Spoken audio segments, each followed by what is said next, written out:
Saodat asri qissalari. Salmon va Yahudiy olimlari. Yana Salmon. Salmon Mosulga bordi. Rohib tavsiya etgan odamni topdi.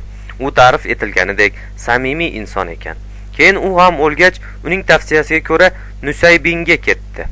Nusaybindagi rohibning qazosi yaqinlashgach, u Salmonni Anadoluning Ammuriya shahrida, hozirgi Amirdog'da yashovchi bir tanishining huzuriga jo'natdi.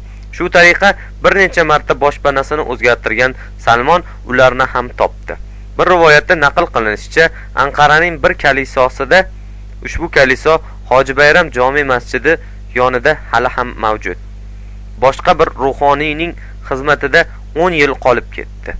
So'nggi marta Ammuriya xizmatini qilgan ustozini juda yaxshi ko'rib qolgan, unga ixlosi baland edi. U ham boshqa din arboblari singari o'z maslagiga sodiq, haqdan boshqa so'zni so'zlamas edi. Salmon uning panohida diniy vazifalarni bajarar ekan, ozroq mablag' ham orttirdi. Qo'y, echki, sigir sotib oldi, boqdi. Biroq muqarrar ajal bu ruhoniyning ham eshigini qoqib keldi. Salmon endi nima qilish kerakligini, kimning huzuriga bosh urib borishni undan ham so'radi. Ruhoniy ohista gap boshladi. Ey Salmon, zamon juda o'zgarib ketdi. Yaxshi odamlarning ko'pi o'lib ketdi. Endi shu bepoyon dunyoda seni omonat tashlab ketishga arziydigan odam ham qolmadi. Bu so'zlar Salmonning ko'nglini cho'ktirdi. Ko'zlarida yosh qalqdi. Biroq ruhoniy hali gapni tugatmagan edi. Ovozi xirillar, gapirishi ham tobora qiyinlashib borar edi. Biroz tin olgach, lekin ey Salmon, Allohning so'nggi payg'ambari keladigan kunlar juda ham yaqinlashib qoldi. Ismi Ahmad Muhammaddir. Bu payg'ambar Tihoma taraflardan, haram xalqining orasidan chiqadi. Ilk qiyinchilikka uchraganida xurmozor bir shaharga, meningcha Yasribga ko'chadi. Bu payg'ambar sadaqa olmaydi, hadiyani qabul qiladi. Orqasida ikki kuragining o'rtasida payg'ambarlik muhri belgisi bo'lishi kerak. Ruhoniy yana jim bo'lib qoldi. Og'ir nafas ola boshladi. Peshonasida ter tomchilari hosil bo'ldi. Salmon pirining manglayidagi terlarni artdi. Og'ziga bir necha tomchi suv tomizdi. Endi bu payg'ambarga yetishishga umidim qolmadi. Agar sen uni topa olsang, darhol unga iymon keltir. Uning fikrini tasdiqla. Uning yo'liga kir. Buyurgan hamma ishlarni qabul qil va astoydil bajar. Salmon bu so'zlarni zo'r diqqat bilan tingladi. Xuddi xazina topib olgan kishidek suyunib ketdi. Shundan keyin bu payg'ambarning amr va farmonlariga qay darajada quloq tutish kerakligini bilib olish uchun so'radi. U payg'ambar dinimizni tark etishni buyursa ham bajarishim kerakmi? Ha, hech ikkilanma. Chunki uning har bir gapi ayni haqiqatdir. Allohning roziligi uning amrini bajarish bilan barobardir. Buyuk Alloh jo'natgan har bir payg'ambaridan Muhammadning zamonigacha yashagan taqdirda ham unga iymon keltirish va unga yordamchi bo'lishlari to'g'risida va'da olgan. Hamma payg'ambarlar ham ummatiga eng so'nggi payg'ambar bo'lgan Ahmad Muhammadni vasiyat qilgan. Uning atrofida uning ummati o'laroq to'planishni buyurgan. Bu suhbatdan keyin ko'p o'tmay ruhoniy vafot etdi. Salmon Ammuriyada yana bir muddat qoldi. Bir kuni savdo sotiq ishlari bilan Anadoluga kelgan va endi o'z yurtlaridan qaytayotgan Kalb qabilasining karvoni haqida eshitdi. Salmon bor butun yig'ishtirib, ularga berish evaziga o'zini Haram vodiyiga olib borishlarini so'radi. Sigirlari yu echkilarini ularga berdi. Shu tariqa yo'lga chiqildi. Biroq Vodiyul Quro degan joyga yetganlarida kalbliklar so'zlaridan qaytdilar va uni qul qilib bir yahudiyga sotib yubordilar. Salmon atrofida xurmo daraxtlarini ko'rib, ruhoniy ta'riflagan joy aslida shu yer bo'lsa kerak deb o'yladi. Ammo unday emas ekan. Keyinroq Qurayza qabilasiga mansub xo'jayinning amakivachchasi bo'lmish boshqa bir yahudiy uni sotib oldi va birgalikda Yasribga jo'natdilar. Salmon qul bo'lish evaziga bo'lsa ham borgan yeri ta'riflangan joyga uyg'un ekanligini ko'rib g'oyat quvondi. Buyurilgan ishlarni bajonidil bajarib, ruhoniy kelishidan xabar bergan buyuk payg'ambarni kuta boshladi. Yahudiy olimlari. Shom tomonlarda Hazrat Musoning dinini qabul qilgan, ilm va ibodat bilan baravar shug'ullanadigan bilimdon bir yahudiy bor edi. U kichik yoshidan boshlab toat ibodatga berilgan, zamonasining yetuk olimlardan saboq olgan, bundan tashqari mustaqil ravishda bilimini oshirishdan erinmaydigan inson edi. Bir kuni qo'ni qo'shnilari va do'st birodarlari uning safarga hozirlik ko'rayotganiga shohid bo'ldilar. "Qayerga ey Hayyibon, yo'l bo'lsin" dedilar. "Ko'chib ketayotirman, Hijoz tomonlariga borib yashamoqchiman." "Nega endi dabdurustdan ey Hayyibon, nega bizni tashlab ketasan? Bu yerda bizdan yomonlik ko'rdingmi?" "Yo'q, aslo, hech kimdan yomonlik ko'rmadim, ammo ko'nglim o'sha tomonlarga chorlamoqda." "Nima qilasan u tomonlarda? O'zing savdogar bo'lmasang." "Gaplaringiz to'g'ri, savdogar emasligim aniq, ammo Alloh rizqimni berar degan umidda ketayotirman." Hayyibon shunday deb ular bilan xayrlashdi. Ertalab tong saharda bir oiladan iborat kichik karvon yo'lga chiqdi. Yo'lovchilar ilgarilagan sari qadam-baqadam iqlim o'zgarar, yam-yashil Shomning o'rniga onda-sonda xurmozorlar uchraydigan vohalar kela boshladi. Bir necha kunlik yo'ldan so'ng xurmozorlar ham ko'rinmay qoldi. Shomning latif iqlimiga moslashgan oila kutilganidan ham uzoqqa cho'zilib ketgan yo'llardan ba'zan kelajakka umid bilan qarab, ba'zan tushkunlikka tushib ilgarilab borardi. Hayyibon goho bir ufqdan ikkinchi ufqqa qadar cho'zilgan qum sahrolarni, goho quyosh qizdirganda yalt-yalt qilgan dengizdan farqi yo'q sarobni tomosha eta-eta qora terlarga bota-bota tili tanglayiga yopisha-yopisha oldinga siljirdi. Bir tomchi suvga tashna qolgan paytlar ham bo'ldi. Haybarda tanishgan yahudiylar uni quchoq ochib kutib oldilar. Ilmi bilan amali bir bunday pokdomon din arbobiga munosib hurmatda bo'lishlarini izhor etib, shu yerda qolishini so'radilar. Ammo Hayyibon minnatdorchilik muddatini cho'zib yuborishni istamadi.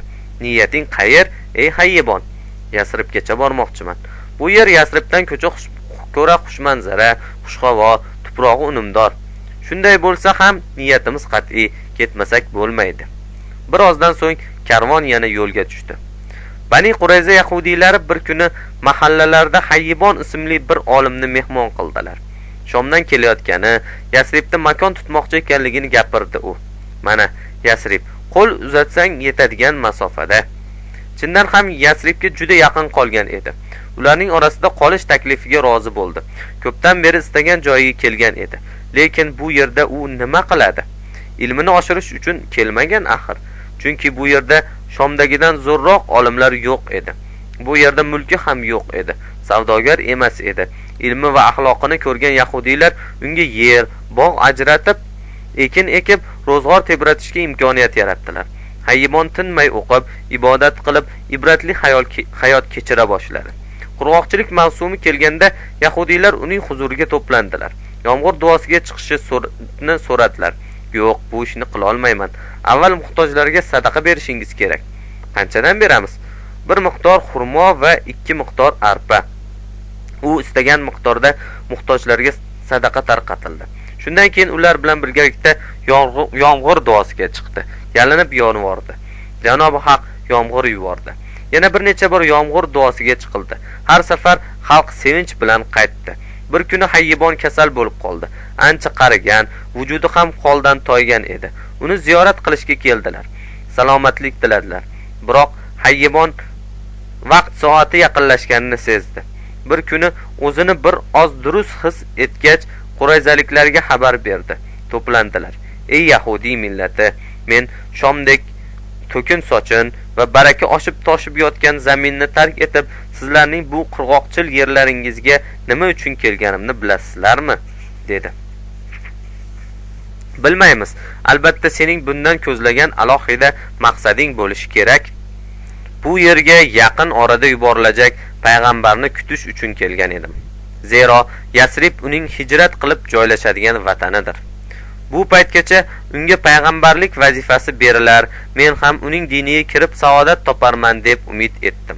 Biroq umrim payoniga yetganini sezib turibman. Unga yetishish menga nasib bo'lmas ekan. Shuni yaxshi bilib qo'yingki, uning payg'ambarlik vazifasini olishiga juda ham oz vaqt qoldi. Sharpasi boshingiz ustida turibdi desam yanglishmayman. Unga ishonib dinini qabul etishda boshqalar sizlardan o'tib ketmasin. Chunki zimmasiga o'ziga bo'ysunmaganlarga qarshi qilich ishlatish va bolalarni asir qilish vazifasini ham oladi. Zinhor sizlarni uning diniga kirishdan hech kim to'smasin. Hayibon shu gaplarni aytib jim bo'lib qoldi va bir necha kundan so'ng hayotdan ko'z yumdi. Qurayza qabristoniga dafn etildi. Hayibonning bu so'zlari nechog'li samimiy edi. Jo'natiladigan so'nggi payg'ambarning da'vat kunlarigacha yashasa, chindan ham iymon keltirib musulmon bo'larmidi? Ilohiy iroda uni qanday kutib oladi? Ertaga hisob-kitob kuni unga qay tarzda muomala qilinadi? Biz bu savollarning javobini bilmaymiz. Ammo uning bu yo'lda vatanni tark etgani, shu yo'lda turli mashaqqatlarga duch kelgani va maqsadini amalga oshirish uchun uzoq safarga chiqqanini bilamiz. Biroq u yuragidagi armon bilan o'lib ketdi. Yasribning butga sig'inadiganlar mahallasi. Salama ibn Salom ismli gapga tushunadigan va boshqalarga tushuntira oladigan yoshdagi bir bola. Uylarning yonida bir toshda o'tirar va olomonga qarata hayajonli nutq so'zlayotgan Yahudi qo'shnisini zo'r maroq bilan tinglar edi.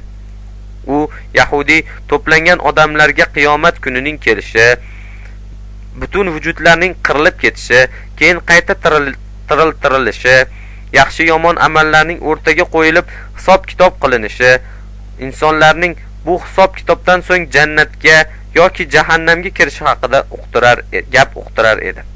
Uning so'zlarini tinglayotganlarning hammasi mushriklar edi. Na oxiratni, na qayta tirilish, hisob-kitob va na mezonni bilardilar. Menga qara, ey rohib, sen bu gaplaringga chindan ham ishonasanmi? Sening aytganlaring muqarrar ravishda sodir bo'ladimi? Albatta. Ya'ni ichida jannat va jahannam mavjud bo'lgan bir olamda insonlar qayta tiriltirilib hisob-kitob qilinadi, shundaymi? Ha, nimani o'rtaga qo'yib qasam ich desangiz, hammasiga tayyorman. So'ngra atrofda yig'ilganlarga birma-bir qarab chiqdi. Istardimki, uyimda tandirga olov yoqib, meni yondirsangiz. Zora men shu olovda yonib kul bo'lsam-u, ertangi kun u dunyoda do'zax azobidan qutulsam. Tinglovchilardan biri gapga aralashdi.